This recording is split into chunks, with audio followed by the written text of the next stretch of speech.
Assalamualaikum, new students. Welcome to the another physics 6 lecture of the Bohemian chapter. I hope you are all good and doing well in your life. पिछले दो lectures में हमने detail से discuss किया कि addition और subtraction में absolute uncertainties add होती हैं और जो मल्टीप्लिकेशन और डिवीजन के केस में परसेंटेज अनसर्टेनिटीज ऐड होती हैं। लेकिन आज का जो हमारा टॉपिक है वो थोड़ा सा डिफरेंट है और इंटरेस्टिंग है। ये हमें बताएगा कि पावर फैक्टर के बारे में। ठीक है, पावर जब ऐड होती हैं तो तब जो है उनकी अनसर्टेनिटीज के साथ क्या किया जाता है। यानी जब कोई भी दो फिजिकल क्वांटिटी पावर वाली जब पावर में रेज की जाती हैं कर जाती हैं, जैसा कि पावर वाली होती हैं दोनों, तो इनकी जो अनसर्टेनिटी होती है वो किस तरह से कैलकुलेट की जाती हैं। ये टॉपिक स्टूडेंट एक्सपेरिमेंट्स में बहुत ज़्यादा यूज़ होता है, स्पेशली ज्योमेट्री रिलेटेड जो हमारी मेजरमेंट्स होती हैं, जैसा कि एरिया हो गया और वॉल्यूम हो गया, स्फीयर हो गया, सिलेंडर वगैरह। तो इनमें ये जो पावर वाला फैक्टर है ये बहुत ज़्यादा यूज़फुल होता है और उनके अंदर ये जो है वो यूज़ होता है। तो चलिए अब स्मूथली टून के साथ हम बढ़ते हैं अपने टेक्स्ट की तरफ और उसको लाइन बाय लाइन कवर करते हैं। देखिए यहाँ पर अब पावर फैक्टर यानी जब हम ऐसे फार्मूलाज को डिस्कस कर रहे होते हैं जहाँ पर वेरिएबल किसी पावर में आ जाता है। ठीक है, जब उनकी पावर ऊपर दी जाती है, मसलन अगर हम रेडियस स्केयर हो रहा हो यानी स्केयर आ रहा हो, उसके ऊपर जो है वो क्यूब आ रहा हो या पावर पावर में जो भी रकम आ रही हो, तो फिर जो है एडिशन जो हमारी अनसर्टेनिटीज होती हैं वो सिंपल एडिशन से नहीं निकलती, बल्कि हमें जो है पावर फैक्टर को मल्टीप्लाई करना होता है।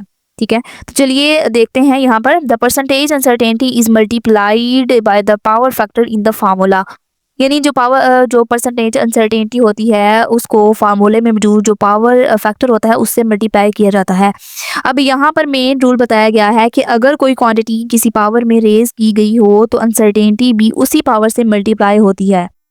फॉर एग्जाम्पल स्टूडेंट, अगर एरिया है हमारे पास, एरिया इज इक्वल टू, यानी अगर हमारे पास एरिया दिया गया है किसी चीज़ का, तो एज यू नाउ कि एरिया बराबर होता है हमारे पास उसके एरिया के अंदर दो चीज़ें आती हैं, लेंथ मल्टीप्लाई बाय विड्थ। इसीलिए हम जो है वो जहाँ पर एरिया आएगा तो वहाँ पर हम जो है उसको 2 के साथ मल्टीप्लाई करेंगे टोटल अनसर्टेनिटी को, तो उससे जो हमारे पास जो है वो अनसर्टेनिटी आ जाएगी इन आर। ठीक है, लेकिन अगर हमें वॉल्यूम दिया गया है तो वॉल्यूम यू नाउ के बराबर होता है क्यूब के, यानी वॉल्यूम के अंदर 3 चीज़ें आ रही होती हैं। ठीक है, लेंथ आ जाती है, विड्थ आ जाती है और एक हमारे पास आ जाती है उसकी जो है और हाइट आ जाती है, यानी वॉल्यूम के अंदर 3 चीज़ें आ रही होती हैं। सो जब हमने वॉल्यूम लिखना है तो तब उसको जो है सी के साथ जो है वो मल्टीप्लाई करना होता है किसको, टोटल अनसर्टेनिटी को।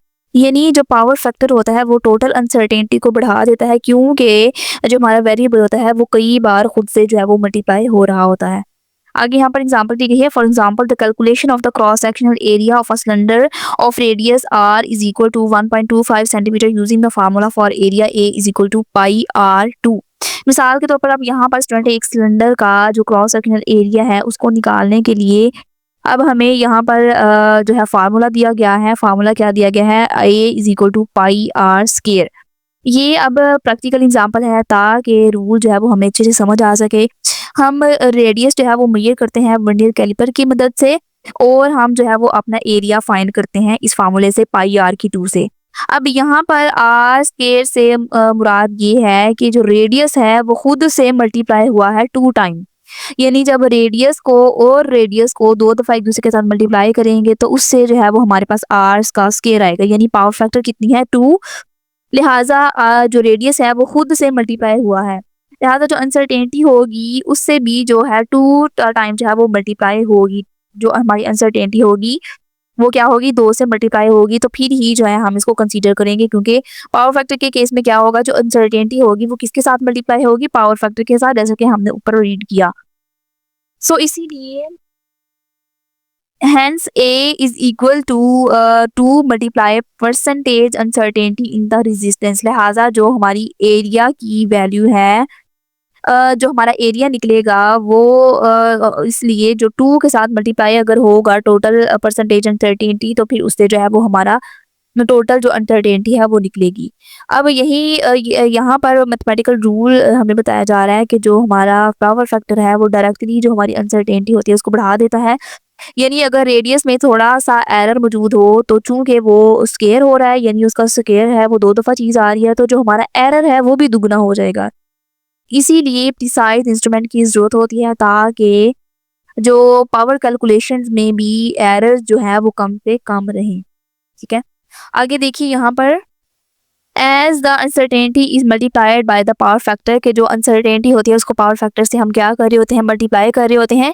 It increases the precision demand of the measurement, तो ये जो मेजरमेंट की जो प्रिसीजन की डिमांड होती है, यानी जो उसके अंदर एहतियात की ज़रूरत पड़ती है उसको भी बढ़ा देता है, यानी वो बहुत बारीकी से जो है वो मेजरमेंट कर लेती है, यानी उसकी जो प्रिसीजन होती है उसको बढ़ा देती है। अब पावर फैक्टर का मतलब ये होता है कि जो हमारा एरर है वो एम्पलीफाई हो जाता है, यानी वो बढ़ जाता है। अगर रेडियस के अंदर मामूली सी भी मिस्टेक होगी तो एरिया या जो वॉल्यूम हम कैलकुलेट कर रहे होते हैं, तो कैलकुलेट करते वक्त वो डबल या ट्रिपल हो जाएगा। एरिया के केस में वो डबल होगा और वो वॉल्यूम के केस में ट्रिपल हो जाएगा, क्योंकि एरिया के केस में हमने पढ़ा, यहाँ पर हमने टेक्स्ट के अंदर पढ़ा कि जहाँ पर एरिया आएगा उसको हमें 2 के साथ मल्टीप्लाई करना है।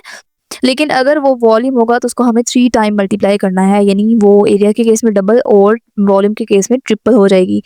इसीलिए साइंटिस्ट जो होते हैं वो मेजरिंग इंस्ट्रूमेंट को बहुत ज़्यादा केयरफुली कैलिब्रेट करते हैं, और यही इसी चीज़ को स्टूडेंट्स साइंटिफिक एक्यूरेसी जो है वो कहा जाता है। आगे देखिए, when the radius of a small sphere is measured as 1.25 centimetre by the vernier calliper with least count 0.01 centimetre, then the R is equal to 1.25। आगे उसकी अनसर्टेनिटी बताई गई है, वो कितनी है, 0.01 सेंटीमीटर। अब यहाँ पर बताया जा रहा है कि जब किसी कहता है कि स्मॉल रेयर स्फीयर, जब किसी छोटे स्फीयर का जब उसका रेडियस हम फाइंड आउट करते हैं वर्नियर कैलिपर की मदद से उसको मेजर किया जाता है, तो उस वर्नियर कैलिपर का यूनाओ की लीस्ट काउंट कितना होता है, 0.01 सेंटीमीटर। तो उसका जो के अंदर अनसर्टेनिटी आएगी वो भी कितनी आएगी, 0.01 की। ठीक है, तो रेडियस जो है उसको हम लिखेंगे। अब ये जो है मेजरमेंट की एक रियल एग्जांपल यहाँ पे बताई गई है कि वर्नियर कैलिपर का जो लीस्ट काउंट होता है उसकी स्मॉलेस्ट वैल्यू हमें मालूम है वो कितनी है, 0.01। और ये जो है वो एक्यूरेट मेजरमेंट जो है वो कर सकता है। इस केस में जो एक्यूरेट मेजरमेंट है, जो हमारी इस केस में जो हमारी मेजरमेंट है वो बिल्कुल एक्यूरेट है, मगर फिर भी कहता है कि उसके अंदर जो है वो 0.01 सेंटीमीटर का एरर मौजूद है। अब हम देखेंगे आगे कि ये जो स्मॉल एरर है ये पावर फैक्टर से मल्टीप्लाई होगा किस तरह, एरिया पर जो है वो किस तरह से असर डाल सकता है, यानी उसकी क्योंकि उसकी जो अनसर्टेनिटी है बिल्कुल माइनर की है, यानी 0.01 सेंटीमीटर। लेकिन जब वो पावर फैक्टर के साथ मल्टीप्लाई होगा तो किस तरह वो एरिया के ऊपर जो है वो असर डालेगा। देखिए यहाँ पर the radius R is recorded as R is equal to, अब यहाँ पर आर जो है रेडियस बताया गया है, आर इज इक्वल टू 1.25। अगर उसकी जो है अनसर्टेनिटी है वो कितनी है, 0.01 सेंटीमीटर। अब रेडियस को यहाँ पर रिकॉर्ड किया जाता है, यानी जो हमारी मेजर्ड वैल्यू है, जो बेस मेजरमेंट की एक्यूरेसी उसको बता रही है, यानी आर जो है वो हमारे पास ये बेस काउंट यहाँ पर बेस इसकी बताई जा रही है वो कितनी है, 1.25, और साथ में उसकी अनसर्टेनिटी बताई जा रही है। अब इसकी जो परसेंटेज अनसर्टेनिटी है उसको फाइंड आउट करने के लिए हम क्या करेंगे, अनसर्टेनिटी को उसकी जो वैल्यू है, असल वैल्यू है उसके साथ डिवाइड करेंगे और साथ में 100 के साथ मल्टीप्लाई कर देंगे, तो उससे जो हमारा आंसर आएगा वो आएगा 0.8। यानी रेडियस में सिर्फ हमारे पास 0.8% जो है वो एरर मौजूद है। ये बहुत कम एरर मौजूद है स्टूडेंट, यानी मेजरमेंट जो है वो अच्छी क्वालिटी की है।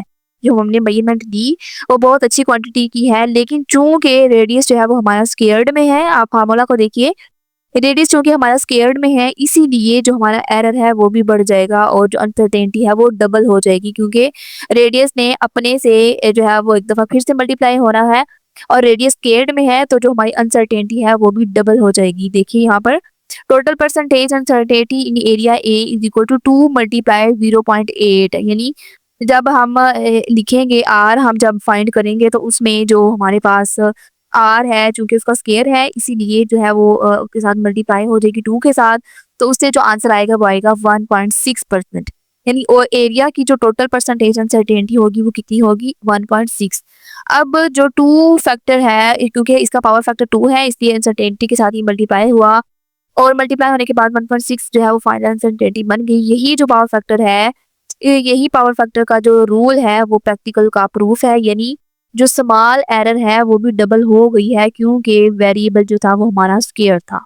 ठीक है, अब इसीलिए यहाँ पर अब बताया जा रहा है कि यहाँ पर अब फार्मूला बताया जा रहा है 10a is equal to pi r square. अब पाई की हम यहाँ पर वैल्यू पुट करेंगे जो कि कितनी है 3.14। अब आर स्क्वेयर की यहाँ पर वैल्यू लिखी गई है वो कितनी है, यहाँ पर हमने देखा आर किसके बराबर आया था 1.25। ठीक है, अब 1.25 का हम स्क्वायर लेंगे तो हम जब इसका स्क्वायर लेके इसके साथ मल्टीप्लाई करेंगे तो हमारे पास आंसर आ जाएगा 4.906। अब अनसर्टेनिटी हमने अलग से फाइंड की और ये वाला जो फार्मूला है उसकी मदद से हमने इसकी वैल्यू अलग से फाइंड की और फिर हम उन दोनों को जो है वो कंबाइन करके लिखा। लिहाजा जो एरिया हमारे पास आया वो कितना आया 4.906 सेंटीमीटर स्क्वायर और साथ में उसकी अनसर्टेनिटी आएगी। अब ये अब फाइनल कैलकुलेशन है कि एरिया की जो वैल्यू है वो कितनी आई 4.908 सेंटीमीटर स्क्वायर और अनसर्टेनिटी जो हमें मिली वो कितनी मिली 1.6%। यानी जो एक्चुअल एरिया है वो कहीं 4.83 हो सकता है और कहीं जो है वो 4.98 हो सकता है। यानी 1.6 का जो है वो डिफरेंस आ सकता है। यही रिप्रेजेंट करता है कि जो हमारी प्रिसीजन की लिमिट है वो कितनी हो सकती है। तो स्टूडेंट ये था हमारा टॉपिक। इसके अंदर हमने देखा कि पावर फैक्टर के केस में या पावर के केस में जो हमारी परसेंटेज अनसर्टेनिटी होती है उससे डायरेक्टली मल्टीप्लाई होना था पावर फैक्टर के साथ। आई होप आपको इस लेक्चर की अच्छे से समझ आ गई होगी। फिर भी आपका कोई पॉइंट अनक्लियर रह गया हो, कोई लाइन अच्छे से समझ ना आई हो तो आप कमेंट सेक्शन में पूछ सकते हैं। और अगर आपको वीडियो अच्छी लगी हो तो प्यारा सा कमेंट लिखिए, वीडियो को लाइक कीजिए और अपने दोस्तों के साथ शेयर कीजिए। और अभी तक अगर आपने हमारा ये चैनल सब्सक्राइब नहीं किया तो इसको सब्सक्राइब कीजिए और बेल आइकन पर क्लिक कीजिए ताकि हर आने वाली वीडियो का नोटिफिकेशन आपको सबसे पहले पहुंच सके। मिलते हैं नेक्स्ट वीडियो में जो कि हमारा इस टॉपिक का लास्ट का लेक्चर होगा डायमेंशन ऑफ फिजिकल क्वांटिटी। उसको हम इंशाल्लाह कवर अप करेंगे। तो तब तक के लिए अपना बहुत ख्याल रखिए, अपने प्यारों का ख्याल रखिए। अल्लाह हाफिज।